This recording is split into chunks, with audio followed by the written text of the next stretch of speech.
Bueno, Victorio, ¿cuándo decidís volver a Argentina y por qué? En realidad yo me había ido para encontrarme con mi mujer y con mis hijos. O sea que la idea de volver estuvo siempre presente. Nunca pensamos en quedarnos a vivir en Francia. Y cuando vinieron las elecciones del 84, bueno, había dos alternativas. Uno era Alfonsín y el otro era Luder. Y la decisión que habíamos tomado es que si ganaba Alfonsín volvíamos y si ganaba Luder no. Porque estaba todo el tema de la autoamnistía, digamos, en ese momento profundizar en la cuestión de derechos humanos se veía por lo menos mucho más posible con el triunfo de Alfonsín que con el de Luder. Por la cuestión de que el gobierno de Isabel fue prácticamente un tobogán que desembocó en el golpe del 24 de marzo. Entonces había muchas complicidades, mucha necesidad de no dilucidar demasiado esa historia. Así que bueno, después del triunfo de Alfonsín empezamos a preparar el retorno. En abril del 84 volvimos en realidad sin nada. Mi mujer es abogada, así que empezó su vida de nuevo. Se encontró con una vieja compañera, antigua compañera, y empezaron a trabajar el tema de género en el año 84 y integraron el movimiento de mujeres que empezó en el año 85 cuando la Naciones Unidas en Nairobi proclama la década de la mujer, que termina en Beijing en el 95. Empiezan los movimientos, los encuentros nacionales de mujeres en Argentina, que empezaron con 1.500 mujeres. Bueno, ahora en octubre se va a hacer el número 30, creo 29, donde van a participar 60.000 mujeres. Un fenómeno de las tantas cosas que pasan solo en Argentina, que han pasado, como fue el movimiento de derechos humanos, digamos. Así que bueno, canalizó por ahí toda su militancia y yo empecé a trabajar en el diario Democracia, que era un diarito de Rosario que se había empezado a editar con motivo de la apertura democrática. Trabajé unos meses hasta que me vinieron a buscar los compañeros de Villa Constitución a plantearme la posibilidad de que me reincorporaran en Bilber, que era la fábrica donde yo había trabajado, con la perspectiva de integrar la lista de la comisión directiva de la UON, cuyas elecciones iban a ser en noviembre del 84. Bueno, ahí hay que empalmar un poco qué es lo que pasó después de la represión en Villa, fundamentalmente en Hacienda. Prácticamente todo lo que tuvo que ver como activismo ligado a la lista marrón o fue despedido, perseguido, encarcelado, o se tuvo que ir de Villa o no pudo trabajar más en ninguna fábrica. O sea que había quedado como una memoria latiendo ahí, y muchos de los compañeros que ingresaron durante la dictadura en la fábrica cuentan de que había un estado policial, que había personajes extraños que trabajaban en turno, que se suponía que eran canas, que eran de la represión. Entonces la gente hablaba muy poco y se cuidaba. Y después de un tiempo, cuando empezaban a tener más confianza, empezaban a contar la historia y ahí salía la huelga del 75, Alberto Piccinini, los nombres de los dirigentes más conocidos. Pero era el relato de los viejos a los nuevos. Hasta que Piccinini sale en julio del 80, yo salí en agosto del 81. No fui a Villa, me fui al norte de la provincia, a la casa de un hermano mío con libertad vigilada. Pero cuando yo salí ya había cumplido la libertad vigilada y tenía libertad, a pesar de que estaba muy controlado. Y empezó con un pequeño grupo, a contactar con un pequeño grupo de compañeros dentro de la fábrica, con mucho cuidado porque los que detectaban los echaban. Hasta que el 6 de diciembre del 82, yo no sé si esto ya lo conté, pero el 6 de diciembre del 82 hay una huelga convocada por la CGT, que evidentemente la intervención del sindicato la desacasa, manda a la gente a trabajar, así que a las 6 de la mañana entró todo normal. Y la policía se relajó, como vio que no pasaba nada, y a las 2 de la tarde fue Piccinini con 2 compañeros más. Porque a la 1:30 empezaban a ingresar los colectivos, y hay un espacio muy grande entre el ingreso a la planta y la ruta, son unos 200 metros, una ruta interna, y ahí empezaban a llegar los colectivos. Paran el primer colectivo y bueno, se asoma, se sube y dice: compañero, pero lo que estamos haciendo es un día de paro, no puede ser que nosotros estemos carnereando una huelga. Y fue un minuto de silencio muy tenso hasta que un viejo en el fondo del colectivo le dice: Pichi, lo reconoció. Bueno, en ese momento se paran todos, bajan, para el segundo colectivo. Cuando llega la policía había 150 personas, o sea que no pudieron hacer nada y se hizo la asamblea. Y adentro de la fábrica, contaban los compañeros, también jóvenes, que no lo conocían la historia de oída, se estaban bañando en el vestuario y uno le dice al otro: che, está Piche de afuera, pararon, hay una asamblea. Y dice que los viejos lloraban, literalmente, estaban conmovidos, ¿viste? Así que bueno, se hizo la asamblea, se decidió parar y ahí empezó una fuerte ofensiva para recuperar el sindicato. Entonces la UON lo que hace en enero del 84, convoca a la elección de una comisión normalizadora de 4 miembros para normalizar la seccional. Y esa comisión hubo 2 listas, una la que armó la burocracia y la otra la de los compañeros, y sí, ganaron esa elección por el 80% de los votos. En noviembre hay una elección definitiva con los 9 titulares, 9 suplentes. Y ahí, bueno, yo ya había vuelto, me había integrado en Bilber, integro esa comisión como secretario de prensa. Y esa elección la ganamos con el 88% de los votos. O sea que todo el terror, todo el control, todo lo que había pasado durante toda la dictadura dentro de la fábrica fue inútil. Fue inútil, o sea, el sentimiento de la gente estaba intacto. Y la otra particularidad es que Villa es prácticamente el único, o uno de los muy pocos sindicatos que integraron la lista del sindicalismo clasista, combativo de los 70, que pudo ser recuperada en los mismos términos después de la dictadura militar. Entonces se constituyó de alguna manera en un punto de referencia. Hoy incluso hablas de Villa y hablas de la lucha antiburocrática, hablas de la democracia sindical, hablas de la participación de la gente. Así que bueno, era la decisión de nuevo de mi vida, si me dedicaba a desarrollarme individualmente o bueno, asumía el compromiso que estaba planteado. Así fue que opté por eso y bueno, después tuve 25 años en el sindicato. Y a nivel condiciones de trabajo y conquistas que ustedes habían obtenido para los trabajadores metalúrgicos ahí en Villa, ¿cómo estaba la situación? Bueno, 84, a tu vuelta. Sí, seguro. Había una pérdida de poder adquisitivo, el salario muy grande. Eso en general, en toda la economía, ¿no? En la dictadura, en el primer año, había disminuido 35% el poder de compra del salario. No habían avanzado mucho sobre las políticas de flexibilización laboral, como se dio después en los 90, como que era toda la impresión de que la dictadura había sido una tarea inconclusa, que de repente desembocaron en la guerra de Malvinas, tuvieron que retroceder aceleradamente, desordenadamente, irrumpió Alfonsín, vino una democracia y quedó ahí como un territorio de nadie, que fuera un territorio en disputa, que permitió avances en algunas materias y fracaso en otras.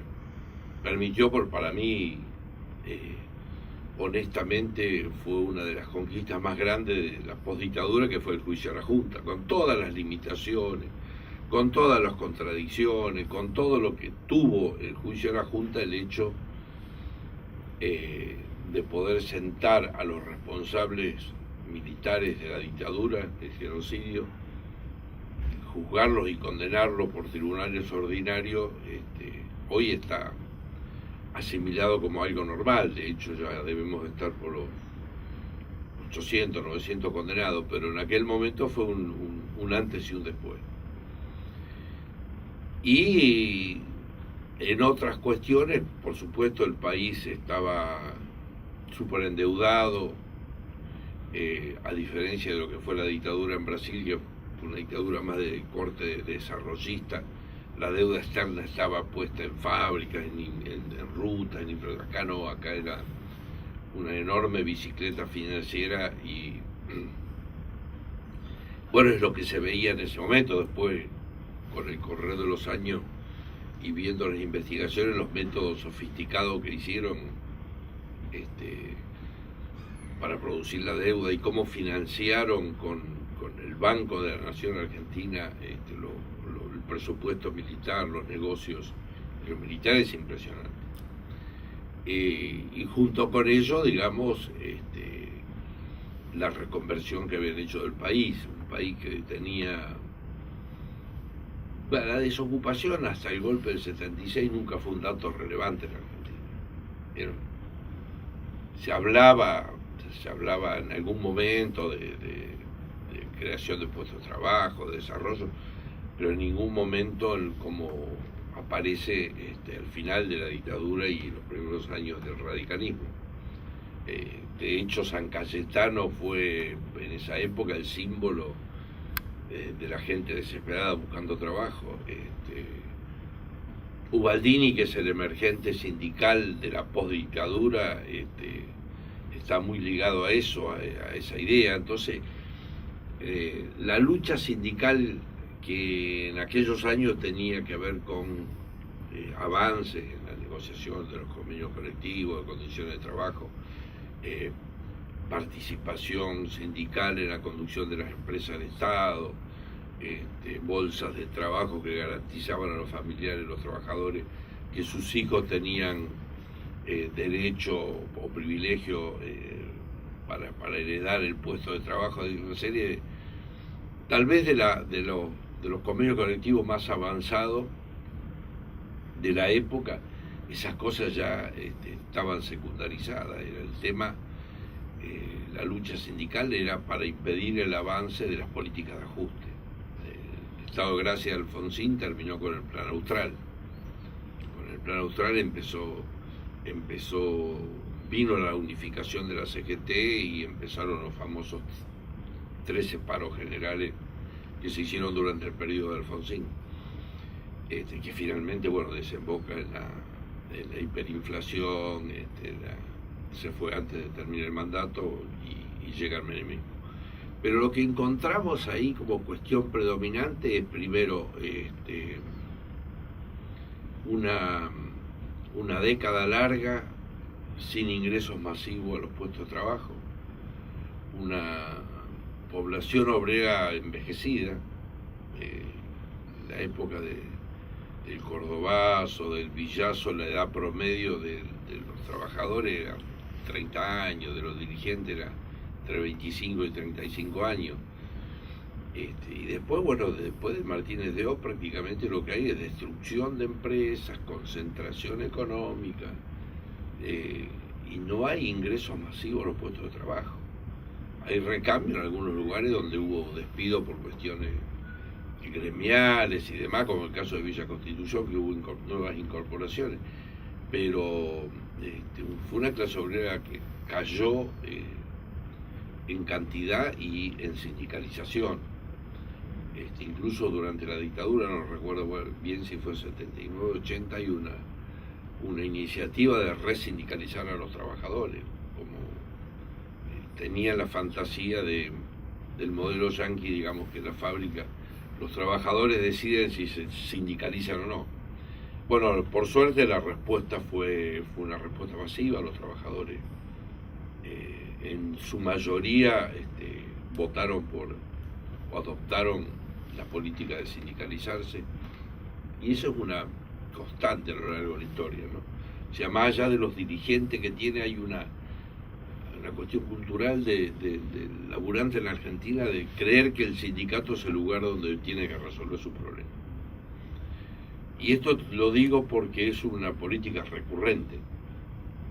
hoy está en el centro de la escena, nuevamente. Hoy, con la necesidad de bajar 10 o 20 puntos del poder adquisitivo de los salarios,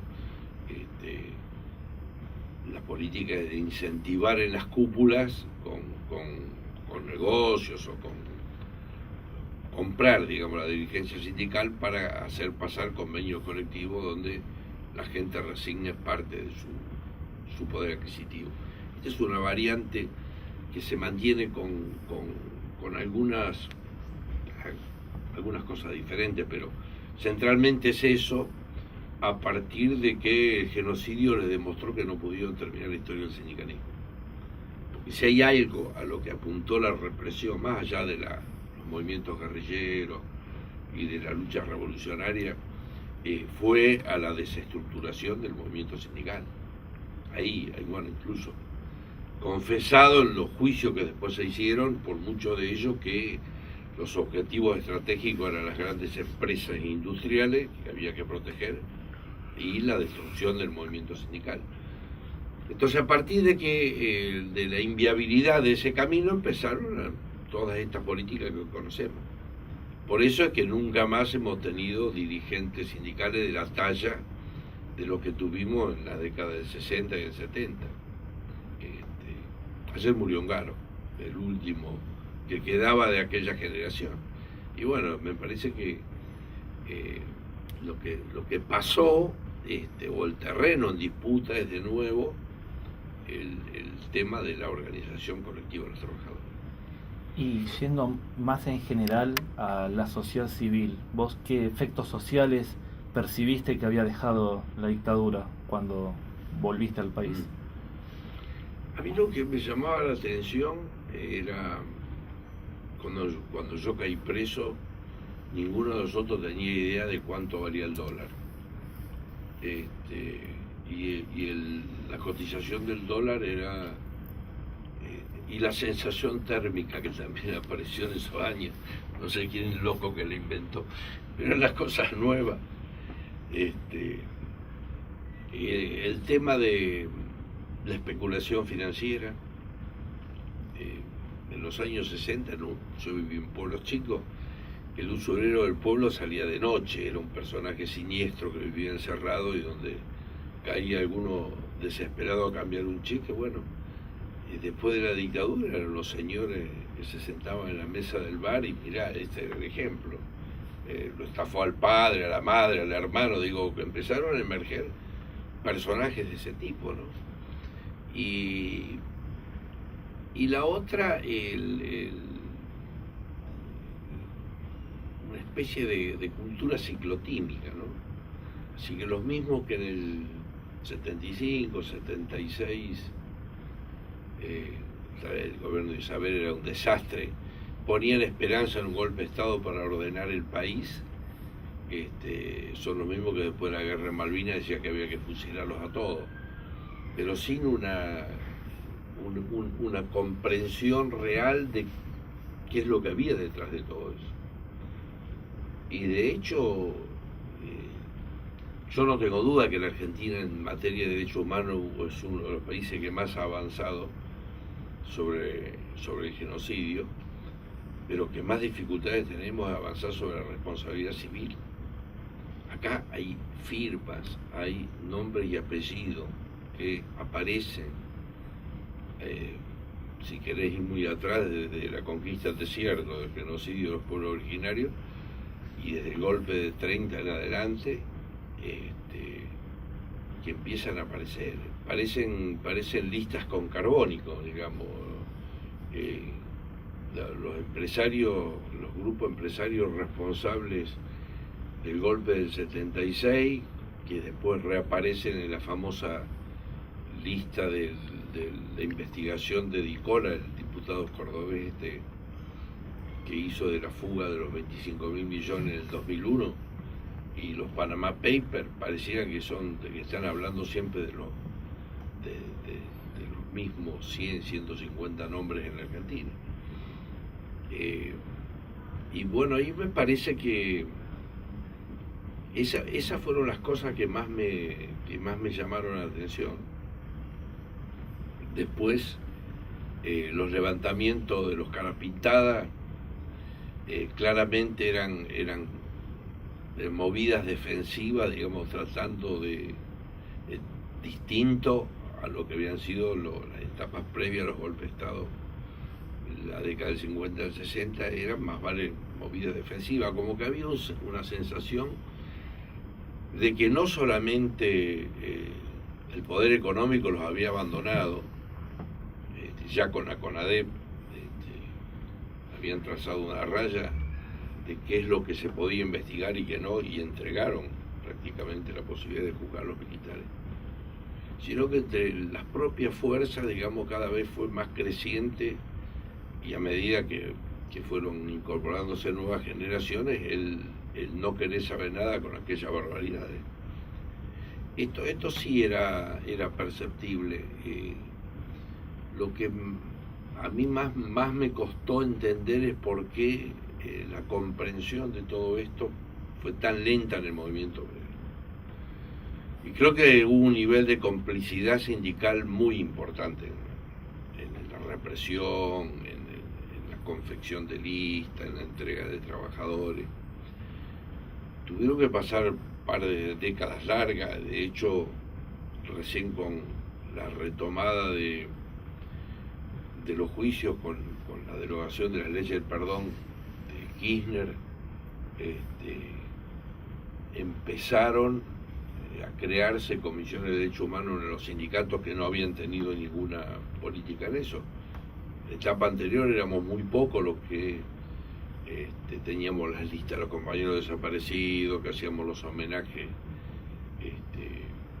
en el caso nuestro los 20 de marzo, todos, y se sigue haciendo hoy, una flor en cada tumba, un presente de parte del cuerpo delegado, pero eran minoría, y sin embargo, bueno, a partir de la etapa kirchnerista, los sindicatos empiezan a abrirse en ese sentido. Y de hecho, este año, el 23 de marzo, hicimos un homenaje con 15 centrales sindicales por los 40 años del golpe. Lo íbamos a hacer en la ESMA, pero después, como vino Obama, no pudimos y lo hicimos en FOETRA, donde uno siente que el movimiento obrero empieza a asumir como propios a los muertos y desaparecidos, que finalmente, bueno, así como existió la Semana Trágica, la Patagonia Rebelde, la lucha en la forestal, todos esos hitos históricos de los que se hablan, se empieza a balbucear que los 30.000 desaparecidos son un capítulo más de la historia del movimiento obrero. Pero llevó 30 años llegar a esto. O sea que a la llegada era una sensación de desolación muy grande. Nosotros además cometimos, creo yo, el error de volver a vivir a la misma casa, en el mismo barrio, en Rosario, y bueno, y los primeros días era la sensación de caminar que nos íbamos a encontrar con los compañeros que no estaban, ¿no? Una cosa surrealista. Y bueno, así yo creo que me ayudó mucho haber armado de mucha paciencia, haber hablado poco de mi propia historia y más de lo que le estaba pasando a los compañeros en ese momento. Y la búsqueda permanente de todos los intentos que hubo por renovar el sindicalismo. Todos estuvimos presentes hasta la fundación de la CTA. Y me parece que eso fue sembrando algunos valores que hoy son irrenunciables. Hoy la experiencia de lo que fue el Villazo, la lucha de Villa Constitución, es un hecho más como el cordobazo, como el rosariazo, como está incorporado, digamos, en esa secuela de levantamientos obreros en búsqueda de un sindicalismo más comprometido, más democrático. Esto es, digo...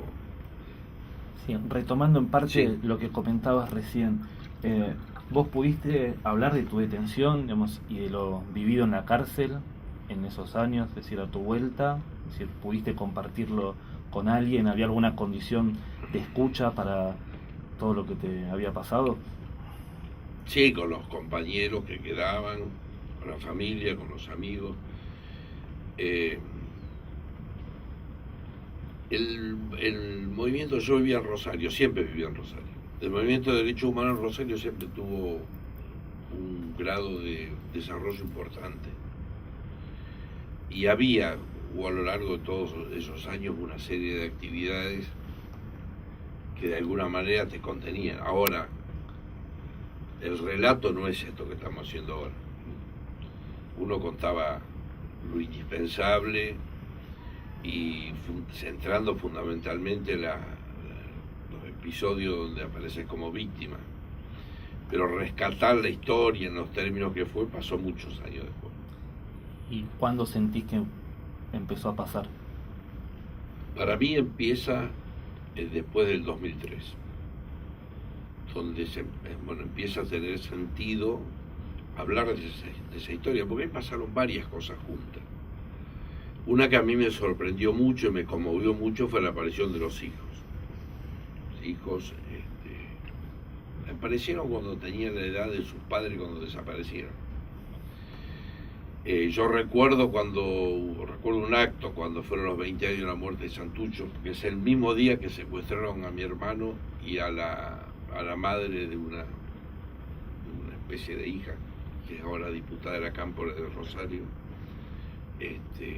porque mi mujer conoció a su madre, ella desapareció con mi hermano. Entonces me invitaron a ese acto y integré un panel de época con el cura Adri, que habló sobre la iglesia, Coco Blaustein sobre cultura y yo sobre el sindicalismo. Y cuando terminé de hablar se acerca una piba y me dice: yo soy la hija de Kini, que era nuestra amiga del alma. Habíamos militado, hecho toda nuestra historia de militantes juntos y estaba desaparecida. O sea, la irrupción de los hijos era, y además muy parecido a los padres, de la misma edad, digamos, fue de un impacto muy grande. Y me parece que eso hay un antes y un después, porque los hijos no querían el cuentito de sus padres, los hijos que nos exigían saber con lujo de detalle quiénes eran sus padres y qué es lo que hacían. Y me parece que fue una interpelación muy grande a una generación de militantes que en ese momento no hacían gran cosa, no seguían militando en lo que habían militado 20 años antes. Y me parece que fue una interpelación, y yo creo que ese fue el punto de partida. Bueno, y después algunos referentes muy fuertes que empezaron a contar públicamente la historia, como el caso del Cacho El Cadre, para mí fue muy fuerte. Y él mismo me decía, una de las últimas veces que lo vi antes de que muriera, decía: me costó mucho hablar, porque nosotros estábamos formados para no hablar, para no decir nada, y romper esa valla. Y dice: a mí me ayudó muchísimo. En ese momento estaba haciendo un documental vinculado a la ruta del Che, y bueno, y a partir de ese momento, y después cuando me tocó testimoniar en las causas, ahí sí, porque el valor de lo que yo pudiera decir tenía que ver con dilucidar el destino de compañeros que estaban muertos, desaparecidos.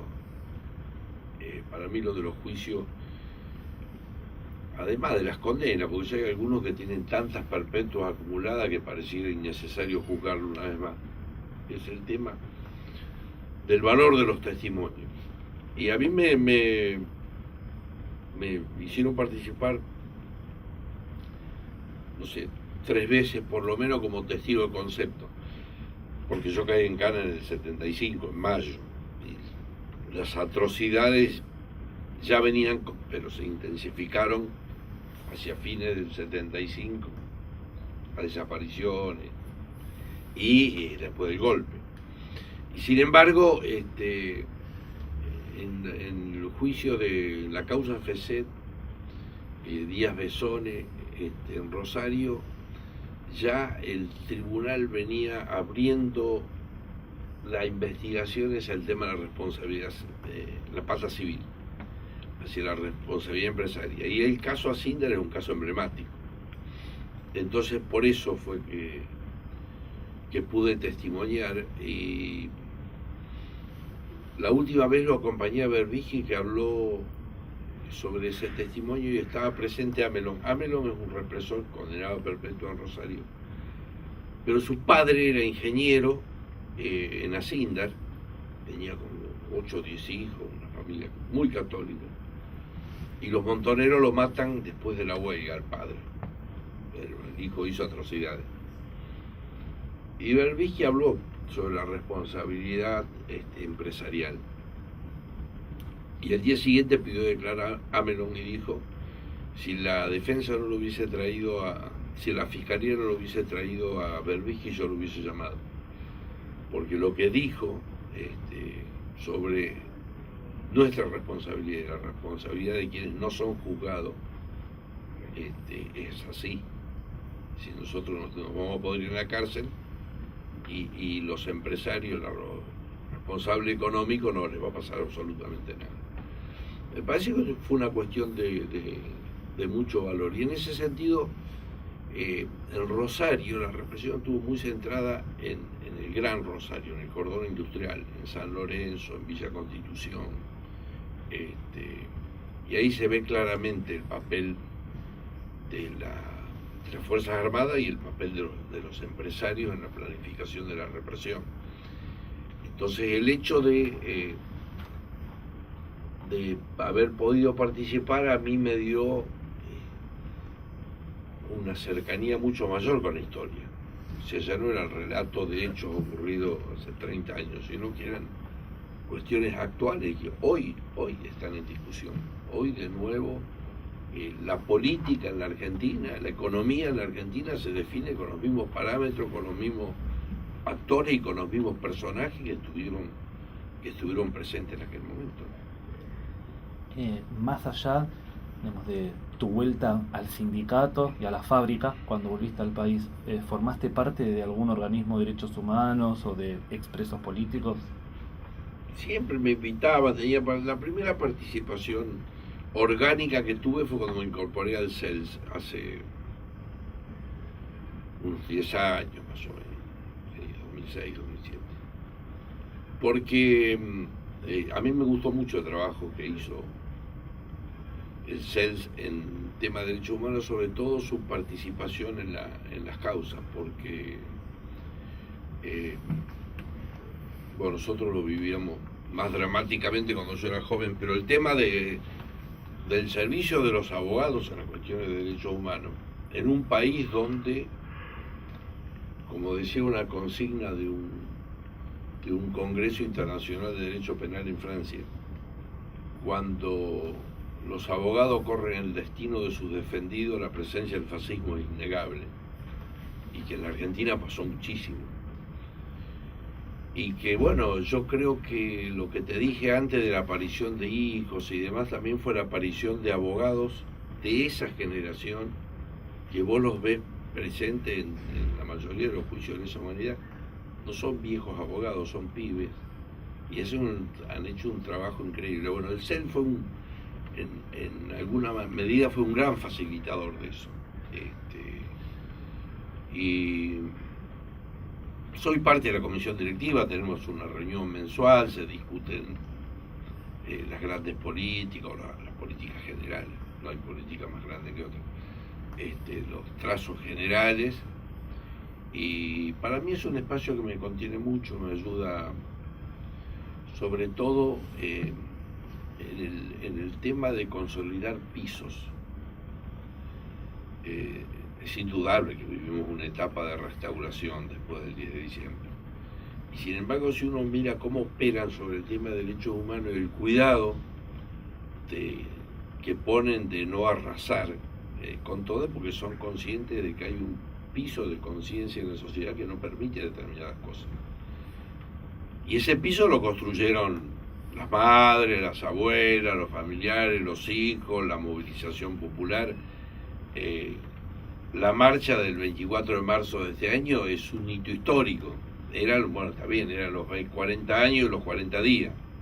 Eran 40 años del golpe, 40 días de Macri, pero lo que significó, lo que expresó esa marcha es claramente el funcionamiento de una conciencia colectiva que en ese tema no tiene retroceso. Y a mí me parece importante incorporarlo. Incluso en este momento estamos trabajando particularmente en la Secretaría de Derechos Humanos de la CTA con unos 10, 15 sindicatos de la CGT, de acá de Capital, para generar un espacio común en el tema de derechos humanos. Y para mí es fundamental, porque en esos sindicatos que fue posible que se crearan comisiones de derechos humanos, que fue posible que hiciéramos, por ejemplo, 4 o 5 visitas con los delegados de base de esos sindicatos, 150, 200, 300 delegados, hacer una jornada en la ESMA y a llevarlos a recorrer los lugares de detención y ver el impacto que tiene en un joven trabajador que asume la responsabilidad de ser representante de su sector, que empieza a tomar conciencia sindical y conciencia política, poder entender que esa historia terrible tiene que ver con su condición de trabajador, para mí me parece un logro importantísimo. Y estamos trabajando muy fuertemente en ese tema, porque finalmente la existencia de los organismos de derechos humanos es la suma de los pecados de omisión del movimiento obrero. Si aparecieron los organismos de derechos humanos es porque la CGT en aquellos años no se hizo cargo de lo que estaba pasando. Y eso tiene que tener una reparación histórica, será con otras generaciones, con otros dirigentes, pues yo no tengo duda que vamos a tener la posibilidad de tener referentes sindicales que incorporen la terrible experiencia del terrorismo de Estado como parte del ataque al movimiento obrero acá en Argentina. Conectando con lo que estás diciendo ahora, ¿cómo siguió entonces la pelea justamente por la democratización del sindicato, también a tu vuelta, digamos, y qué conflictos hubo a lo largo de esos años? La pelea más grande fue dentro de la UON. Dentro de la UON nos habíamos enfrentado con Lorenzo Miguel muy fuertemente en el 75, se sacaron mal, la represión que desataron para intervenir el sindicato en Villa no sucedió nunca más después, no tiene precedente. Tomar militarmente una ciudad para intervenir un sindicato y después bancarse una huelga de 60 días que paralizó toda la actividad siderúrgica en la zona sur de Santa Fe, que no lo pensaban, que no lo tenían previsto,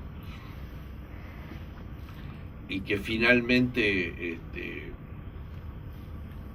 el desarrollo de la historia hace que termina la huelga de Villa Constitución y 15 días después se tiene que poner al frente la burocracia sindical, se tiene que poner al frente el Rodrigazo, porque las coordinadoras habían paralizado todos los cordones industriales que venían con marchas, protestas y reclamos todos los días, tuvieron que ponerse al frente.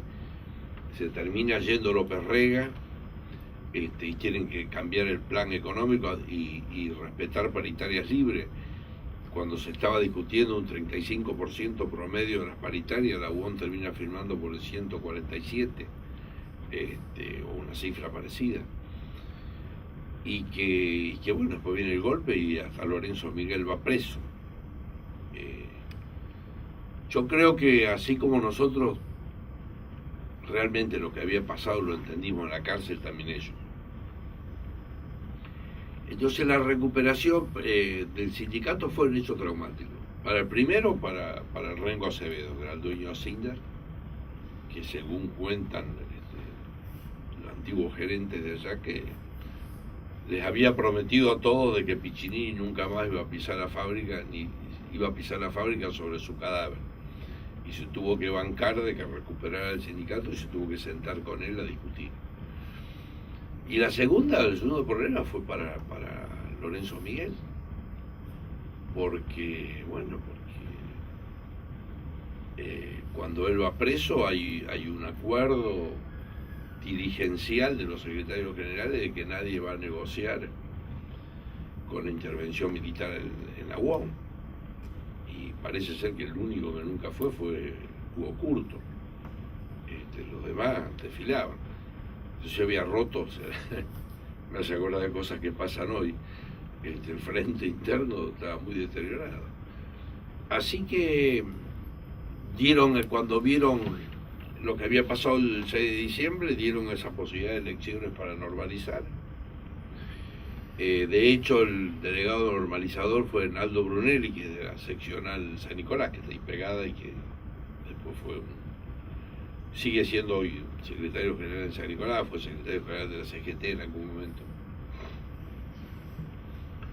Y se ganaron, reconocieron el triunfo, bueno, empezamos a tener una recepción normal, íbamos a los consejos directivos, no nos agredían. Algunos los más ultras, digamos, en los congresos de Mar del Plata, te cantaban las marchas peronistas como forma de ataque, era, bueno, al lado de lo que habíamos pasado era una caricia. Y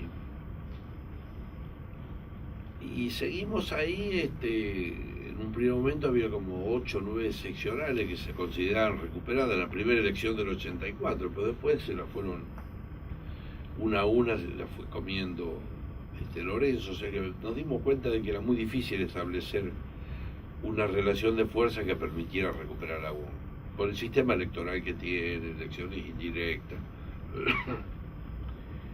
Entonces, bueno, participamos mucho en la búsqueda hacia afuera. Primero con los sindicatos que más o menos tenían la historia nuestra, creamos la propuesta política de los trabajadores, fines de los 80, que confluye después con ATE y con CETERA, la convocatoria al Congreso de los Trabajadores, que parió a la CTA. O sea, estuvimos desde el primer momento en esa búsqueda. Pero al mismo tiempo en la UOM también fue sufriendo los efectos del proceso político. El menemismo, Lorenzo lo puso muy incómodo. Lorenzo Miguel le tenía un desprecio particular a Menem. Habían estado presos junto a Magdalena. Y cuentan los compañeros, como el caso de Negro Aguirre, de ATE, de que Lorenzo era un preso muy digno, un compañero solidario, que se bancaba la situación, y que Menem era un desastre. Y que venía una... Y yo recuerdo que un día, al poco tiempo de que asumió Menem, terminó un consejo directivo, nos arrestaba Lorenzo Miguel, 2 o 3 más, y dijo: este tipo nos va a entregar a todos. Porque había una corriente interna de que presionaban para que la UOM fuese uno más de los gordos, de los sindicatos que cambiaron convenios colectivos por privilegios diligenciales, negocios diligenciales. Y en ese sentido, Lorenzo fue un gran defensor del 260/75. Ese es el convenio. El convenio de la UOM, el último que se había firmado. Y cuando tuvimos el conflicto de Alcoracinda por la reconversión del año 91, yo recuerdo, vinimos a ver a Eli Guerrero, nos recibió, estaba yo Piccini. Y dije: mira, Lorenzo, vienen por el convenio colectivo. Y bueno, nos dieron todo el respaldo. La pelea la hicimos en Villa, pero nos dieron todo el respaldo, bueno, la actuación en el Ministerio de Trabajo. Y 6 meses después, cuando Asindar ya no pudo, con todo lo que había hecho, quebrarnos, buscaron una vía de negociación y acordamos un acta que dejaba sin efecto cerca de 1000 despidos, acordamos una fórmula de pago de los días caídos. Evidentemente no cobramos los 3 meses, pero se encontró una solución, y la instalación de retiro voluntario en vez de despido. O sea que nosotros decíamos que en la situación laboral que había que darle la posibilidad a los compañeros que tenían salida laboral de que se los indemnizaran. Y así fue que Asindar, que quería sacarse de encima la mano de obra menos capacitada, tuvo que bancarse de que se fueran los que tenían salida laboral, es decir, los compañeros con más oficio. Y ese acuerdo lo refrendamos en una asamblea con alrededor de 3.000 trabajadores y vino Lorenzo Miguel, estuvo en la asamblea y la asamblea votó delante de él. Y eso de alguna manera no clausuró una etapa histórica, pero puso cada vez más a lo que era el referente todopoderoso de los 60 y 70, que era la UOM, en el territorio de los sindicatos que estaban pagando el precio del neoliberalismo. Y después tuvimos un nuevo episodio, un enfrentamiento muy fuerte cuando quisieron intervenir en nuestra participación en la CTA. Entonces nos expulsan a 4 compañeros, entre esos Piccinini y a mí, y nos dan la posibilidad corresponde por estatuto de la defensa en el Congreso de Delegados de Mar del Plata. ¿Eso en qué año fue? 2000. Y la UOM estaba muy mal, estaba en una crisis financiera terminal, había mucha presión de las seccionales. Nosotros estábamos pensando en crear un nuevo sindicato. Nos vinieron a ver los compañeros de Campana y de La Matanza, para decir que fuéramos, que no nos iban a bancar en el Congreso. Y fue la primera vez en la historia que una expulsión no la pudieron hacer pasar. Fue muy fuerte. Porque, primero habló Piccinini de su historia, de lo que había pasado. Y después cuando me tocó a mí, primero estaba el Barba en el secretariado y le dije, ¿quiénes son los que van a levantar la mano para expulsarnos? Los compañeros Quilmes, que vienen todos los 20 de marzo a Villa, el 20 de marzo es el día de la intervención del sindicato, que nos corren por izquierda, que cuando fue el Chau Lorenzo del 88 lo acompañamos, porque le decíamos que se apuraban. Estos compañeros van a votar. Y usted, Lorenzo, no se olvide que si hemos convivido todo este tiempo, porque cuando nos encontramos, usted y nosotros, nos veníamos rascando las pulgas de las cárceles de la dictadura. Y se largó a llorar, el viejo se le caía las lágrimas. Yo terminé de hablar y me fui. Y había unos 300 compañeros afuera con bombos. Y me sigue Brunelli y me dice, no, vení, boludo, vení, que van a revertir la expulsión. Y efectivamente fue así. Y ahí empieza a darse un proceso muy interesante al interior de la UOM, donde se planteaba la federalización de los recursos. Porque hasta ese momento la UOM, como sindicato único nacional, recauda el Consejo del Secretario Nacional y distribuye como quiere.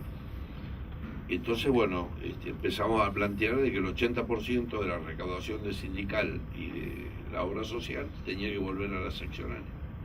Y finalmente se aprueba eso. Y a partir de ese momento la UOM es uno de los sindicatos que tiene el sistema distributivo más equitativo de lo que hay hoy en la Argentina. Y obviamente cuando los secretarios generales no dependen de su voto en el Consejo Directivo para poder llevarse el cheque para pagar los sueldos, el debate político fue creciendo. O sea que la lucha, yo nunca creí que íbamos a poder conducir la UOM, pero sí que fuimos parte de un proceso interior que posibilitó que hoy haya nuevas figuras, la generación posterior a la nuestra, hay no menos de 5 o 6 secretarios generales con una cabeza distinta, que creen en esas mismas cosas, que estuvieron muy cercanos al proceso, a la década kirchnerista, y que creo que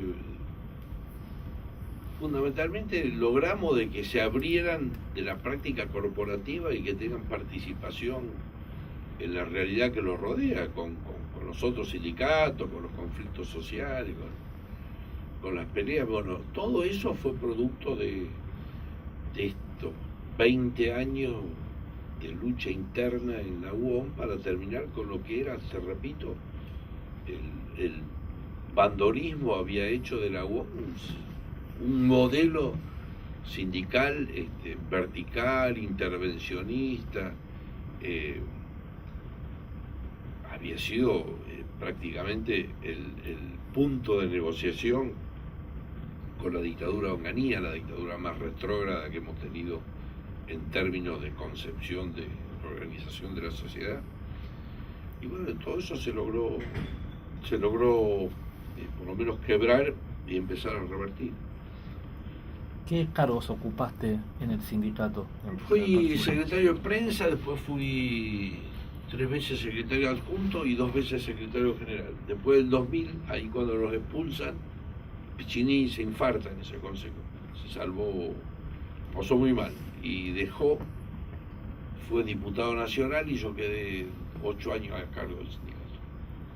En ese conflicto que vos comentabas, sí, en Asindar, del 91. En el 91, digamos, ¿qué saldo les quedó y también qué participación, que creo que algo también había sugerido, tenían como las nuevas camadas, digamos, de militantes, sí, o de trabajadores? ¿Cómo fue eso? Mira, primero fue la discusión nuestra de cómo enfrentar. Era evidente que había pasado ya en la Asindar, La Matanza, había pasado en varias empresas grandes. Los procesos de reconversión empezaban generalmente en una provocación empresarial, un conflicto de corta duración, despidos masivos y eliminación de los cuerpos orgánicos. Esa era la matriz. Entonces nosotros planteamos, hay que crear las condiciones para un conflicto de largo aliento. De hecho, tuvimos más de un año cuando ellos anunciaron que iban a hacer el proceso de reconversión. Nosotros le dijimos que el sindicato iba a acompañar hasta donde la gente estuviese dispuesta a ceder, las modificaciones, hablaban de las nuevas tecnologías de gestión, todo este vocabulario nuevo que es válido decirlo porque aparece todo de nuevo ahora. El debate sobre la reforma laboral es esencialmente eso.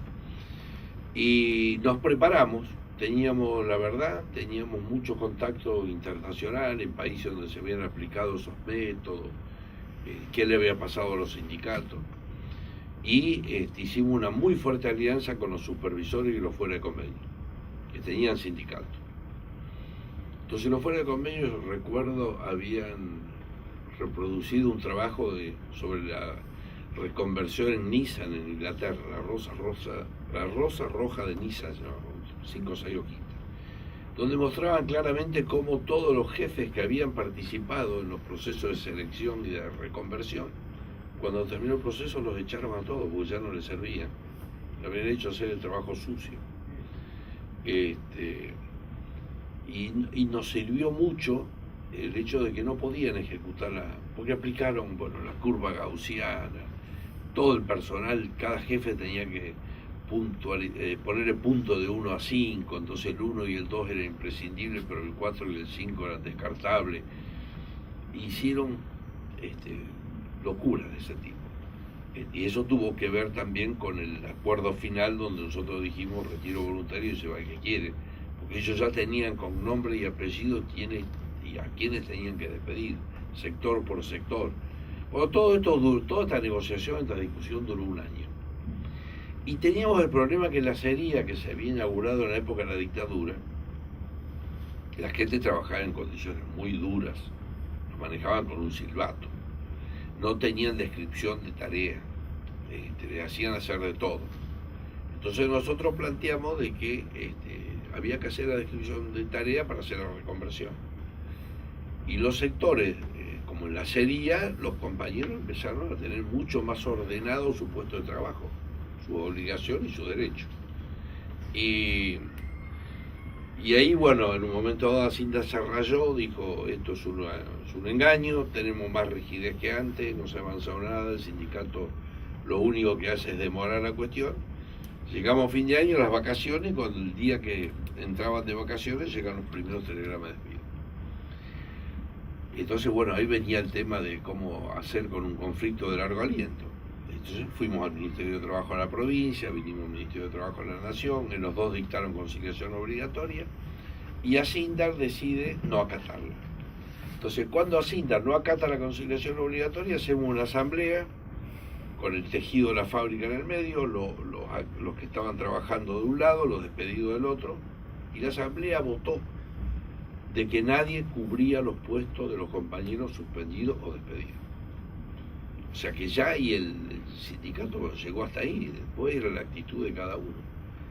Y echaron 1000, fueron así en distintas tandas, llegaron a echar 1000 y no hubo un solo carnero. Lo mandaban a cubrir tal puesto y decían no voy. Pero ya era individualmente. Después, viste, muchos llegaban llorando al sindicato con el telegrama de despido. Pero logramos que hicieran eso. Entonces cuando no pudieron quebrarlo, hicieron un lockout. Y en el momento que hicieron un lockout sonaron. Porque la legalidad estaba totalmente de lo nuestro.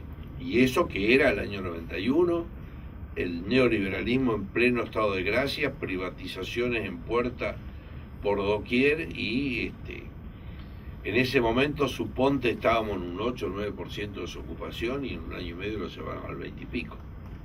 Pues sin embargo en el caso Hacienda no pudieron. Y para nosotros lo importante fue haber preservado los cuerpos orgánicos y haber cambiado la forma de negociación. Ya la fábrica de ahí no discutía más con el secretario general o con la comisión directiva, discutía con la comisión interna y con los delegados, y la negociación se hacía abajo. Entonces eso fue dándole un potencial mucho más activo a las nuevas generaciones, porque en general vos tenés los delegados que son los más jóvenes y los dirigentes del sindicato que son los más viejos. En la huelga del 75 comentabas el rol que había tenido justamente todo lo que era el pueblo de Villa Constitución, es decir, el barrio, el entorno de las fábricas. ¿Cómo fue eso en el 91, en ese conflicto que también fue largo? Sí. La diferencia fundamental fue el Estado democrático. En el 91 fue un conflicto largo, pero no había AAA, no había secuestro, no había desapariciones. Entonces lo que hicimos fue concentramos primero una pequeña carpa al lado de la portería, adentro, unos 200 metros de la ruta, donde acampaban los compañeros despedidos. Entonces los compañeros, los trabajadores, entrada y salida del turno se cruzaban con sus compañeros en la carpa. Eso duró 4 o 5 días. Sindar instaló un tejido a 10 metros de la ruta y nos sacó afuera a los despedidos. Y empezó a haber crecientemente más despedidos. Entonces, ¿qué hicimos? Una carpa enorme. Y en esa carpa iban a comer los compañeros con su familia. Y como tenemos prácticamente hasta Rosario, hasta San Nicolás, todos los pueblos intermedios, compañeros que trabajan en la fábrica, reprodujimos esa carpa en Rosario, enfrente a la Facultad de Derecho, frente a la jefatura de policía, y en Arroyo Seco. Entonces ahí los compañeros que no iban a la fábrica se concentraban ahí, de ahí distribuíamos la solidaridad. Y después, bueno, lo del Estado de Derecho, te digo, en ese momento era jefe de policía de la provincia, un comisario que había estado en Villa. Cuando estuvo en Villa se produjo el cierre de Bilber. Bilber quebró y nosotros no queríamos que la vacía. Entonces teníamos los compañeros afuera y le digo a Pichi, digo, mira, vos hablé con el jefe de policía. Estaba el patrullero ahí. Y fuimos y le dijimos la verdad, mire, nosotros queremos tomar la fábrica porque estos tipos la van a vaciar, se van a llevar las máquinas, la gente va a quedar sin cobrar las indemnizaciones. No, sí, la verdad que está bien, me dice, mire, la orden es que tenemos que estar ahí con el patrullero, pero no dice que hay que estar todo el tiempo. Si en algún momento el auto sale, que va hasta Pavón, que estaba a 2 kilómetros de ahí, bueno, que la gente entre y una vez que están adentro nosotros llegamos y no podemos hacer más nada. Ese tipo era el jefe de policía de la provincia en el 91. Entonces, cuando tuvimos la primera audiencia con la Sindar, en medio de la audiencia irrumpe con todo el uniforme de gala y los jefes de Hacienda se sorprenden, lo miran, ¿viste? Entonces viene y arenga, muy bien, Piccinini, yo los felicito, ustedes están haciendo lo que tienen que hacer en defensa de los trabajadores. Esa era la diferencia entre la cana del 75 y la del 91. Entonces, ¿qué hace? Cuando ponemos la carpa ahí en la esquina de la Facultad de Derecho, viene con toda la plana mayor, estaban los compañeros acampando, dice, quédense tranquilos, nosotros los vamos a cuidar, los baños de las facturas están a disposición de ustedes, y todos los días mandaba 10 kilos de carne, de lo que usan para comer los milicos. Y eso en la cabeza de la gente también iba jugando como una especie de refuerzo de legalidad. Estamos haciendo lo que hay que hacer en defensa del laburo. Entonces eso también fue generando un conflicto mucho más discutido. En el 75 la radio San Nicolás leía los comunicados de la AAA amenazando a los subversivos de Villa Constitución que abandonaran la fábrica porque los iba a matar. Y en el 91 los programas de radio sacaban a los compañeros que estaban en la carpa explicando cuál era el motivo de la lucha. Yo tengo un recuerdo, porque en esa época no había celulares, por lo menos nosotros no lo teníamos. 2 veces por semana, 3 veces por semana, no sé de qué radio, me llamaba Víctor Hugo para hacerme hablar del conflicto. Y yo me rompía todo para explicarle la injusticia de Hacienda, que reivindicamos. No, pero no se preocupe, eso la gente lo sabe que la razón la tienen ustedes. Ese era el tono, digamos, era la diferencia entre un momento y el otro. Y evidentemente un conflicto que tiene tanta conciencia colectiva detrás, que la gente sabe que lo que está haciendo es justo, que está defendiendo un derecho, y con una represión contenida, evidentemente la que termina aflojando es la patronal. Después fue curioso porque quedaron tan planchados a la salida del conflicto que empezaron a buscar métodos alternativos de recomponer las relaciones. Primero un japonés que iba a los comedores y le explicaba a los compañeros cómo había que saludar, que no había que cerrar el puño, que había que cooperar, una cosa surrealista. La gente lo terminó agarrando para joder. Hasta que desembocaron nosotros decíamos el pastor laico, un tipo que había sido bastante capo, había sido gerente de recursos humanos en una textil, abogado, y se había dedicado a la mediación. Entonces hacía prácticas de mediación, primero con Hacienda, después con nosotros. Y en ese momento Hacienda tenía un gerente general de la planta que era una bestia, que venía histórico, había vivido en los 70. Entonces un día lo cruzo a la planta y me dice, Paulón, ¿ya fueron a hablar con Fernández Lomo? No, le digo, no. Dice, vaya, que es muy interesante. Así le digo, ¿por qué? Mire, con decirle que usted se da cuenta que el que tiene enfrente no es su enemigo. Dice, bueno, le digo, vamos, empezamos a progresar. Ese era el clima. Entonces, bueno, un día, recuerdo que éramos 8 o 10 nosotros y 8 o 10 la empresa, y un ejercicio era 1 contra 1 contarse la vida. Me senté con un gerente, me había peleado bastante durante el conflicto, y bueno, le conté lo que todo el mundo sabía. Él me contó 4 boludes, dice, bueno, listo, ya está, vamos. No, me dice, para que me falta algo. ¿Quién es? Y mi cuñado estuvo preso como, así, le digo, sí, ¿quién es? El Pepito Berro. Claro, le digo, estaba en la celda de los míos. Y me la sí. Mira vos. Le digo, pero vos ya eras el cuñado de él cuando cayó. Claro, boludo, ese estaba durmiendo en mi casa y cayó a la patota de FC y se lo llevó. Y si yo con mi señora estuvimos 1 semana sin salir del departamento, no nos animábamos a salir a la calle. Y bueno, a partir de ese momento, con ese tipo empezamos a hablar distinto, ¿viste? Porque además ellos empezaban a sentir que el liderazgo de la empresa y las boludeces que le hacían hacer no condecía con su propia historia. Bueno, después terminamos con una muy buena relación. Se fue cuando compró los brasileros se fue de Asindar, estuvo en Paraná Metal, y que era gente de nuestra franja etaria, digamos.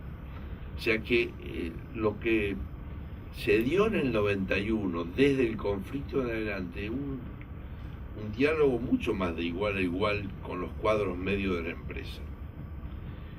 Y yo ahí entendí que el desarrollo local del sindicato, en el lugar de trabajo, el poder determinar los intereses del patrón, del papel que juega el personal jerárquico, que es fundamental, porque llega un momento que ellos en el caso de Asindar llegaron finalmente a la conclusión de que era mucho más fácil acordar con el sindicato las cuestiones que necesitaban hacer que confrontar. Les resultaba mucho más económico. Y me parece que cuando pasan esas cosas es cuando el sindicato empieza a ocupar otro lugar en la cabeza de la gente. Ahora, es imprescindible para eso honestidad en los dirigentes, democracia en las prácticas, poder elegir a los mejores, que el sindicato no sea el protector de los vagos, los faltadores, bueno, toda la cultura de la patota del sindicato. Y yo creo que eso ha calado y que eso se está desarrollando, que esa forma de sindicalismo se está desarrollando. Yo te digo, experiencia, por ejemplo, que hemos tenido en la década del 80, nosotros teníamos una relación muy especial con la CUT de Brasil, en el área metalúrgica, porque antes del Mercosur, cuando se forma Autolatina, que fue la integración de Ford y Volkswagen en Argentina y Brasil, nosotros teníamos una fábrica de la Ford, que era Metco, que después fue Paraná Metal. Y ese proceso de integración significó 4 o 5 fábricas cerradas en Brasil y 2 o 3 en Argentina. Entonces a partir de ese momento empezamos y venían los compañeros, nos metíamos en la fábrica y veían. Y era la época que hacíamos los planes de lucha de los 80 por las paritarias, y los planes consistían en 10 minutos de parada por hora, media hora por hora, o sea, trabajaba 1 hora, paraba 10 minutos. Y era automático y se paraba, y los locos se volvían locos. Nosotros no podemos hacer estas cosas. Pero era el grado de organización que tenías dentro de la fábrica. Entonces, cuando te descontaban las horas caídas, te descontaban 10 minutos. Pero para ellos una locura, pero la serie directamente paraba, porque no es un proceso que pueda arrancar y 1 hora y pararse. Yo recuerdo que el Mundial de México, en Asindar y en Campana, en Dálmine, lo vivo con la fábrica parada, los televisores y los comedores, porque estuvo 35 días aplicándose el plan de lucha. Entonces, ese grado de organización, de disciplina sindical interna es muy importante. Y bueno, por eso te digo, me parece que son las cosas básicas que se han logrado preservar. Y después está lo otro, que es el sindicalismo visible, que es el que finalmente te muestran, ¿viste? Que te muestran esta dirigencia dividida, negociadora, llena de plata, bueno, que finalmente están hablando de 10, 20 dirigentes en un mundo que hoy debe tener con fuero sindical unos 60, 70 mil, si vos tomás de delegado secretario general.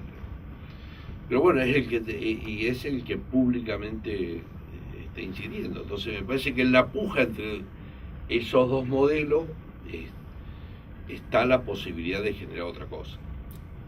Y en ese sentido, ¿cuál fue tu participación en el surgimiento de la Central de Trabajadores Argentinos, digamos, de la CTA, digamos, qué discusiones se daban, qué cargos ocupaste en la CTA. Nosotros estuvimos desde Bursaco, que fue el primer encuentro que se hizo. El tema era siempre lo mismo, la búsqueda de un modelo sindical diferente. Nos había contenido mucho el proceso anterior de la CGT Ubaldini, el funcionamiento de los plenarios regionales. Ubaldini hacía antes de cada medida de fuerza, en algún lugar, en Santa Fe, en Entre Ríos, en Corrientes, en Tucumán, un plenario donde íbamos todos. Y ahí se debatía. Era un debate limitado, pero se podía discutir. Cuando vimos de que, bueno, que lo que se venía con Menem era lo que pasó, y lo desplazan Ubaldini, y ahí, bueno, dijimos, estamos listos, no podemos quedar pegados con este sindicalismo complaciente que porque es un gobierno peronista nos va a llevar a aceptar todas las cosas que nos van a pasar. Y la CTA fue de alguna manera la búsqueda de generar un debate que su pecado original es su propia debilidad, porque ahí gremios importantes eran ATCTera, nosotros éramos una seccional de la UOM, el neumático, que era un sindicato chiquitito, parte de los judiciales, gran parte de empleo público y muy poca inserción en el sector privado. Pero bueno, había que hacerlo, estábamos convencidos que no podíamos quedar pegados con lo que se venía. Yo participé en la CTA de Rosario, el secretario general era... No, perdón, de la provincia de Santa Fe. El secretario general era el Colorado Coagliaro, que era histórico de ATE. Y Piccinini estuvo en la mesa nacional, fue el secretario internacional, no recuerdo qué cargo. Y cuando él dejó en el 2000, yo fui vocal primero y después secretario gremial. El mandato siguiente, ya cuando nos dividimos, fui secretario internacional y actualmente secretario de Derechos Humanos. En el medio, cuando se crea la Secretaría de Género, fue mi compañera, la primera secretaria de Género de la CTA. Pero claro, la CTA se fue desarrollando mucho más hacia el movimiento social. No logramos nunca la incorporación de sindicatos formales, por lo menos masivamente. Sí, me parece que fue un gran articulador en la década del 90 hasta la crisis del 2001 de todo lo que iba dejando fuera el modelo. Y mucha la búsqueda de formas de expresión, de resistencia que tuviesen que ver con expresar o nuclear a esos sectores que estaban fuera de la fábrica, estaban fuera del mundo. Por eso la marcha federal fue el primer hito. La marcha federal la concretamos 6 años después que subió Menem, 5 años después. Pero logramos llenar la Plaza de Mayo y fue una marcha que hicimos junto con el MTA y con el Carlos Santillán. Es decir, la política de alianza y la búsqueda de formas de expresión fue lo que nos mantuvo. Y después, bueno, tuvimos la crisis que tuvimos con el kirchnerismo, porque diferíamos fuertemente la caracterización del gobierno y de la etapa. Y me parece que ahora hay condiciones para ir de nuevo a un proceso de unidad, donde yo creo que hay que rediscutir centralmente alguna fantasía que teníamos nosotros, como el voto directo.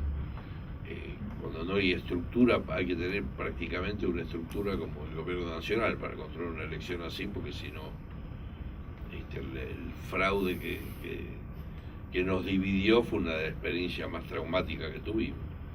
Hay que encontrar alguna de esas formas y fundamentalmente la apertura hacia la CGT, hacia sectores de la CGT que levantan la misma bandera, que tienen las mismas prácticas, que quieren lo mismo y que tienen la concepción de la central única. Parece que por lo menos no estamos necesitando abrir un debate sobre esas cuestiones. Yo soy optimista, me parece que más allá de las gigantescas inversiones que va a hacer el gobierno para que esta normalización les dé como resultado una central adicta, las condiciones hacen que no va a ser suficiente para contener las peleas que se vienen. En todos estos años vos seguiste en contacto con tus compañeros de cárcel, no sé si Con algunos sí, nos seguimos viendo. Quería preguntarte ahí más particularmente por la escritura del libro colectivo de los expresos políticos ahí en la cárcel de Coronda, el libro del otro lado de la mirilla. Sí. ¿Cómo fue esa experiencia? Fue extraña porque nos encontramos en un asado y no recuerdo quién, dijo, bueno, que había que sintetizar la experiencia de lo que había sido la organización en la cárcel de Coronda, y empezamos cada uno a escribir un poco y a mezclarlo. Al final terminó una participación de 70, 80 personas, la redacción de 2 o 3 compañeros, y creo que el valor más grande del libro fue la escritura del libro. Hacíamos encuentros, plenario, la corrección, el acordar criterios. Y después el producto lo que fue una convocatoria a reproducir la experiencia. Después del libro nuestro salió el de las presas de Devoto, después creo que estaban haciendo algo los compañeros de Rawson. Que me parece, bueno, además de toda la parte anecdótica, es de un gran insumo para un debate que nos debemos. Este país, este mundo, tiene una política de segregación con la gente que está privada de la libertad espeluznante. Sí, hay una especie de sentido común morboso de que todo que está preso hay que matarlo, ¿no? Entonces eso es lo que da margen para muchas atrocidades. Este es uno de los motivos por los cuales el CEL me atrajo siempre, la posibilidad de discutir estas políticas. Y segundo, porque los vietnamitas decían siempre que en la espiral entre represión y resistencia siempre termina triunfando la resistencia, aunque a veces el transcurso del tiempo o el tiempo que insume para que eso suceda haga perder la perspectiva, pero evidentemente a mí me sirvió mucho, fue una gran escuela la cárcel y me sirvió mucho en la vida sindical. Entender de que no es una foto, es una película, que la realidad va cambiando permanentemente y lo que es necesario encontrar son las condiciones más favorables para arribar a una resolución de lo que uno busca, ¿no? Y si es colectivo, con mucho más razón. Así que bueno, Coronda fue eso, la Mirilla no fue la cárcel más dura ni la más, pero tenía una mística interna muy interesante. Había cosas que se podían hacer ahí que no se podían hacer en otras cárceles. Pero fundamentalmente el alto porcentaje de compañeros que salió entero, que no se quebraron, y la calidad de los presos, porque no había jefes prácticamente en Coronda. El 80% eran laburantes, pibes estudiantes. En general, cuando tomaban preso a alguien que consideraban cabeza de una organización, lo ponían en otras cárceles. Y me parece que el valor fue eso, fue una práctica muy solidaria, y fundamentalmente la gente que yo sigo viendo, la mayoría no ha seguido militando, pero son muy buenas personas en su vida. mantienen esos valores. Y son señales importantes porque finalmente cuando uno está en una perspectiva de militancia para transformar la sociedad, la ejemplaridad es fundamental. No hay cosa que lastime tanto como una claudicación que ha pasado en unos procesos revolucionarios, ¿no? Todo el mundo del Che ni Fidel Castro. Han pasado cosas jodidas. Y me parece que la cárcel ha sido un gran aprendizaje en ese sentido. ¿Y qué circulación, digamos, tuvo el libro? ¿Pudieron como transmitirlo, presentarlo? Me parece que sí, presentación hicimos muchas. Y el momento en que apareció era casi una novedad, por eso tuvo mucha difusión, y nos permitió hablar de algo que públicamente nunca habíamos hablado, que es la experiencia de estar preso. Yo me acuerdo cuando salieron los compañeros del 73, lo que a mí me generaba encontrar a alguien que había estado preso. Y me parece que el buen manejo de esas experiencias también ayuda, primero para derrumbar mitos. Yo no creo ni en los héroes, ni en los... Yo creo que el ser humano se ve enfrentado a situaciones concretas donde ponen en juego sus propios límites y que solo se puede resolver desde una perspectiva colectiva. A mí si me hubiese dicho el 30 de abril del 75 que iba a estar 6 años preso y que iba a pasar todo lo que pasé y me dabas un 38, capaz que me pegaba un tiro. Pues si yo esto no me lo aguanto. Y me parece que poder desentrañar eso y ayuda a valorar el significado de la organización. La organización es la clave para esa época y para los tiempos que vengan. Por eso que uno es medio obsesivo con el tema de la democracia interna, con el tema de... porque la organización es el lugar donde vos habitás. Y mayor es el compromiso, mayor es la exigencia de la organización y mayor tiene que ser el desarrollo de la conciencia. Y nosotros venimos de estos 12 años del kirchnerismo, de un avance importante en materia de organización. La irrupción de una generación nueva en política, de la participación en las movilizaciones callejeras. Claro, evidentemente es una organización todavía embrionaria. Yo creo que el límite de esta experiencia política tuvo que ver con las debilidades de esa organización. Que hayamos empezado este periodo del gobierno de Macri con 130 diputados propios y que nos queden 60, 6 meses, me parece que da cuenta de una debilidad. Pero bueno, este es el desafío, esto es lo que hay que discutir, porque si no caemos en la política espasmódica, digamos, todo gira alrededor de un buen candidato, una buena campaña y ganar una elección. Y después cada 10 años una restauración neoliberal que te lleva todos los esfuerzos que se hizo para desendeudarse, para mejorar las condiciones de vida de la gente. Parece el chabón ese que llevaba la piedra hasta la punta de la montaña y después se le caía. Bueno, me parece que es esa la lógica que hay que llegar a quebrar. Y creo que se quiebra desde la organización. O sea que tanto lo del sindicato como lo de la mirilla para mí fueron importantes en términos de la participación colectiva. Y es donde finalmente vales lo que vales, te consideran como te consideran en función de quién sos en tu vida con tus iguales.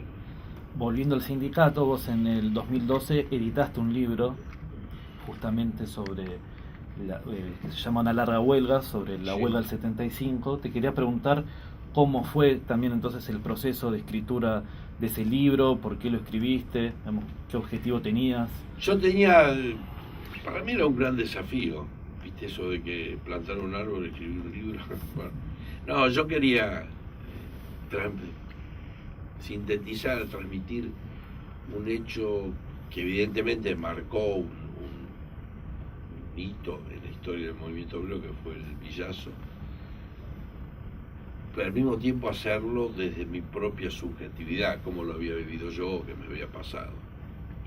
Bueno, un día me encontré con un amigo que es un excelente corrector de estilo y le digo, ¿cómo se escribe un libro?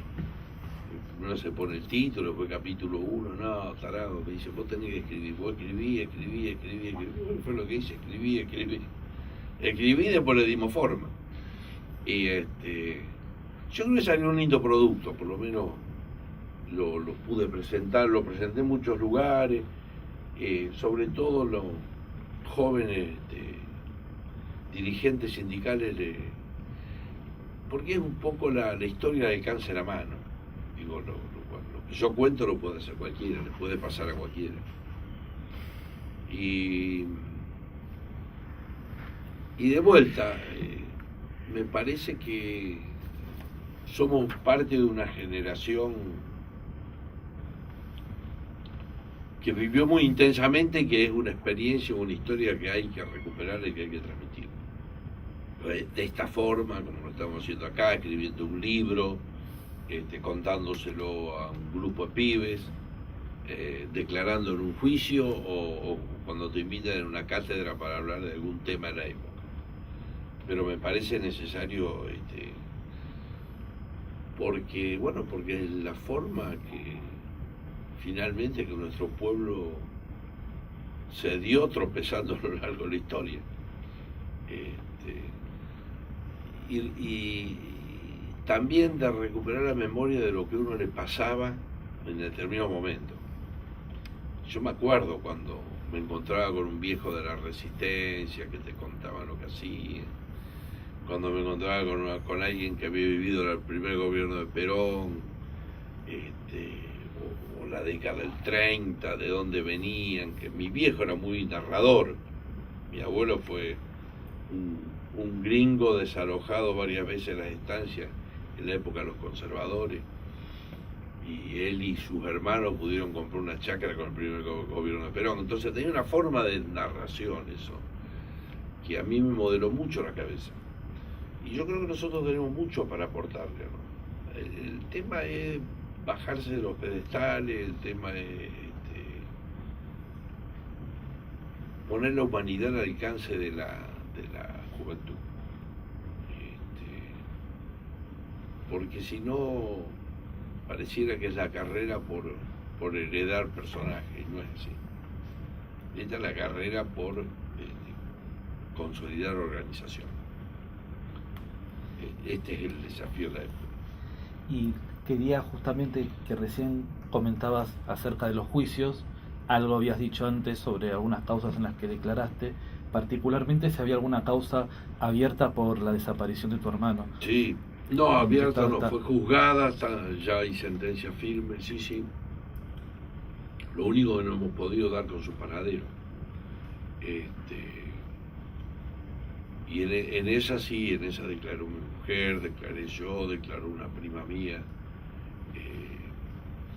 Después hubo otros episodios que no fueron exactamente causa, por ejemplo, expedientes que vinieron de búsqueda de personas que habían sido asesinadas por la AAA. Y ahí logré en 3 o 4 casos que viejos compañeros, amigos, declararan, que se armara la historia de gente que había sido asesinado y que prácticamente no tenían, no había datos. Me refiero al caso de Rodríguez Araya, que era un diputado radical, defensor de presos políticos en Rosario. Su hijo fue un caudillo radical de Santa Fe de aquellos. Y no había un radical que hubiese ido a declarar por su amigo. Bueno, eso logramos. Y otro compañero que también muy cercano, muy amigo, pero el dirigente montonero Rosario, que lo mató la AAA en el 75. una familia destruida. El padre de él había sido interventor de la municipalidad después del 55. Familia de alta sociedad rosarina. Eran 4 hermanos, 2 asesinados, y prácticamente el resto de los parientes nos hacen cargo de esa clase de militantes. Compañeros, bueno, que me parece historias importantísimas para rescatar. Entonces, para mí lo de mi hermano quedó en el territorio de las deudas pendientes, esa historia que todavía hay que contar. ¿Y en qué estado están las causas sobre que fue la represión en Villa y en Acíndar? Y el otro día hicimos un pedido de indagatoria a una lista de 40, 50 personas. Ahora tiene que resolver el juez. Vienen bastante lenta, como vienen todas las causas de responsabilidad empresaria. A mí no me desespera, creo que hay que seguirla, y aunque la podamos resolver dentro de 20 años, el día que los empresarios se lo sienten en el banquito los acusados, al día siguiente podemos empezar a ver la perspectiva de que no vuelvan a hacer las cosas que han hecho en este país.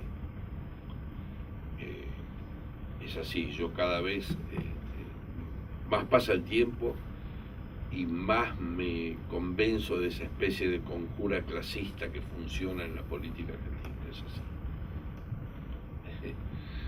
Cuando uno escucha declaraciones de revancha de gente que ha llegado ahora al gobierno, decimos, ¿dónde acumularon tanto odio estos tipos? Bueno, es la conducta de quien su estado natural es el gobierno, estar en el poder, cuando le toca no estarlo. Entonces la tendencia, la tentación, el riesgo de la restauración va a acechar a cualquier experiencia popular. Entonces me parece que nos debemos una reflexión. Y yo creo que el hecho de hacerlo público y sacarlo a luz es poner un límite. Yo creo que el ejército en Argentina nunca más va a hacer lo que hizo en el 76.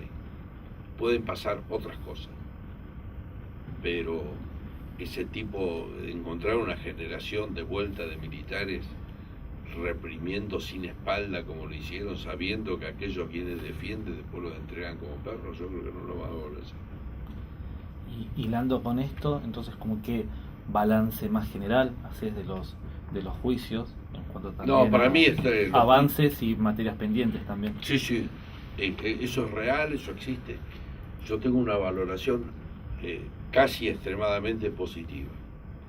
Si vos nos mirás en el espejo de la región y del mundo, mira, yo no he visto ningún proceso de ningún país que haya logrado en la justicia ordinaria, con defensa, con prueba, con absoluciones por falta de prueba, con distintos tipos de condena, con jueces naturales, y la cantidad de denunciados que pasaron y fueron condenados no lo vi en ningún otro país del mundo. Eso genera conciencia colectiva, incluso en las Fuerzas Armadas. Porque tenemos una contradicción muy grande entre la extracción social de los milicos y los intereses que lo hicieron defender. Es así, cada vez más tenés sectores populares que eso. Y ya era en aquella época. Pero bueno, había una ideología dominante. Creo que en eso jugó muy fuerte el antiperonismo como elemento aglutinante de los sectores vinculados a las Fuerzas Armadas.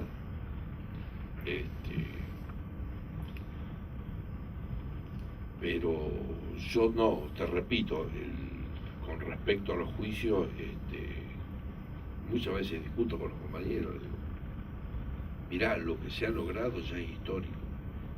Hay que, por supuesto, pelear, empujar para que se termine con todos. Pero de todos modos, suponte que logren ahora pararlo, frenar, en algún momento vuelve a surgir. Porque las víctimas no son solo los trabajadores, son solo los sectores populares. Mirá, un libro que presentaron el otro día sobre la historia de del Banco Nación y la dictadura militar, cómo financiaron, cómo el endeudamiento por la vía del Banco Nación fue para financiar la compra de armas para la represión, la guerra con Chile, etcétera, etcétera. Y vos terminás descubriendo que en el Banco Nación hay un polígono de tiro en el tercer subsuelo y hay celdas donde tenían encanutados los empresarios que metían en cana en la dictadura por subversión económica y le quitaban las empresas. ¿Cómo no va a tener que conocerse eso? ¿Cómo no va a tener que sacarlo a la luz, que exponerlo? Y al lado de eso, los años de condena es mínimo, al lado de lo que es para esos sectores la exposición pública. Porque esos son los que viven en el barrio norte, ellos no viven en Quilmes o en Berazategui, esos son de la alta sociedad. Entonces, para mí sigue siendo muy importante echar luz sobre todas esas cuestiones. Volviendo a tu participación y tu vínculo con el CELS, ¿cómo fue el proceso, digamos, del juicio por el asesinato de Mariano Ferreira y tu rol ahí como testigo en la causa? Sí. No, yo pedí ser testigo concepto por el tema del sindicalismo empresario. Pedraza fue un dirigente sindical que estaba a la izquierda de los secretarios argentinos, además compatible con GAR. Fue de la línea dura en la reconstrucción de la CGT con Ubaldini. Y cuando vino la privatización de los ferrocarriles, lo quebraron. Le ofrecieron negocios a él, a cambio, bueno, había 110.000 ferroviarios, quedó menos de 10.000, todo lo que pasó con el mundo de los ferroviarios. Y el chabón termina haciendo asesinar un activista por un corte de vía, por la destercerización de los trabajadores de Roca. O sea, tercerizado, la tercerización en un negocio de él. Yo recuerdo, porque vinieron a hablar a la CTA, los pibes decían, nosotros tenemos que cambiar 8 durmientes por día, y ganamos 2.000 pesos. Si nosotros logramos que nos incorporen al convenio colectivo de la Unión Ferroviaria, nosotros tenemos que cambiar 6 durmientes por día y ganamos 8.000 pesos. Era que le cambiaba la vida. Entonces vos decís, ¿cómo puede llegar a pervertirse tanto? Y bueno, evidentemente cuando el motivo por el cual vos asumís una representación desde que sos delegado hasta que llegaste al secretario general de la Unión Ferroviaria, se quebró, pues termina pasando cualquier cosa. Y yo quería hablar del sindicalismo empresario porque es una cosa que a nuestra generación fue una bofetada, fue horrible, horrible. Porque uno veía al lado tuyo, vos te matabas en un conflicto, veía cómo arreglaban los dirigentes sindicales en las privatizaciones su propio negocio. Y un tema del que no se ha hablado suficientemente. Lo de Pedraza, bueno, un hecho muy particular por la circunstancia en que se dio, por la valentía de los dirigentes sindicales que lo agarraron, el quebrado, al tipo que confesó, se lo llevaron a Kirchner y Kirchner se lo pasó al juez. Ese fue un secretario general de la UON el que se lo contó a Kirchner. Porque eso va generando asco. Entonces me parece que cuando hay un anticuerpo de este tipo, objetivamente pone su límite. Porque bueno, porque patoteado en los sindicatos de larga data, y estas son las cuestiones ejemplificadoras, estas son las cosas que ponen un límite. Bueno, ¿a qué te dedicás en la actualidad? ¿Qué proyecto tenés como secretario de Derechos Humanos? Sí, en la CTA. En la CTA, en la Secretaría de Derechos Humanos. Estoy participando en Rosario en el Comité por la Libertad de Milagro Sala. Con eso estamos articulando también una especie de red de abogados penalistas para asistir a los conflictos sociales. Nosotros tenemos la visión de que la represión va a crecer. Cambian el modelo económico o esto no va a pasar más con chamullo y con mostrando máquina de contar plata o bolsos por arriba de los tapiales. Esto evidentemente tiene un límite y hay que fortalecer eso, hay que aprovechar que hay una etapa de muchos abogados penalistas, muchos dispuestos a trabajar solidariamente, y me parece que hay que armar una red muy grande en ese sentido. Y lo de Milagro, bueno, porque más allá de la barbaridad, de que todos los ensayos que están haciendo con Milagro, me une un afecto muy especial. Cuando hicimos la marcha a pie de Rosario del Congreso, que duró 10 días por el 99, 2000, pedíamos el seguro de empleo y formación y la asignación universal por hijo. Me tocó caminar con Milagro todos los 10 días. Y me contaba, yo confieso, yo pensé que deliraba. Me contaba todo el trabajo de ella sobre los pueblos originarios, había estudiado algo vinculado con la cuestión cultural en la universidad, me parece.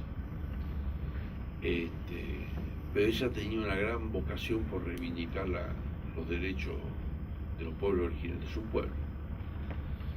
Y yo decía, ¿cómo sueña esa tipa? Cuando vi que lo pudo plasmar, cuando vi lo que había hecho con el barrio Alto Comedero, con la escuela secundaria, con las piletas, me fue recordando aquellos 10 días caminando junto con ella. Y por eso me parece emblemático y intolerable la forma como se han ensañado. Porque es de una torpeza jurídica, es la actuación de Morales como un patrón de estancia, que en realidad el que hace eso es Blaquier, no es Morales el mandante. Así que bueno, ahí tengo un compromiso particular y centralmente me estoy dedicando a esto. Bueno, ahora no sé si querías cerrar con algo o alguna pregunta que no se te haya hecho, digamos, es decir, comentar algo más, alguna idea general, algo que quieras creo que haya decir para el cierre. Mucho en el tintero, no, simplemente yo quiero rescatar el valor del testimonio. Nosotros somos una generación, somos militantes, que hemos pasado por distintos momentos y nuestra palabra tiene valor para mucha gente, y que ojalá todos mis compañeros que estuvieron presos, que militaron, entiendan por qué es importante de que esto quede grabado de puño y letra, quede grabado por nuestra propia palabra, y fundamentalmente para rescatar aquello por lo cual empezamos a militar. Ninguno de nosotros se comprometía en aquellos años pensando que era la forma de llegar a concejal, diputado o intendente. Pensamos que era la forma colectiva, llena de sueños, de imperfecciones, pero que era la forma colectiva de resolver los problemas más graves de la gente. Así que bueno, ayer lo pensé mucho cuando estuve en el velorio Ongaro, la semana pasada despedí a un querido amigo también que partió. O sea que uno revive aquellos momentos, recuerda las cosas, yo me acuerdo los discursos de Ongaro, me acuerdo de las cosas en que yo creía, y me parece que esta es la forma más auténtica de transmitir nuestra propia historia. Muchas gracias, Victorio.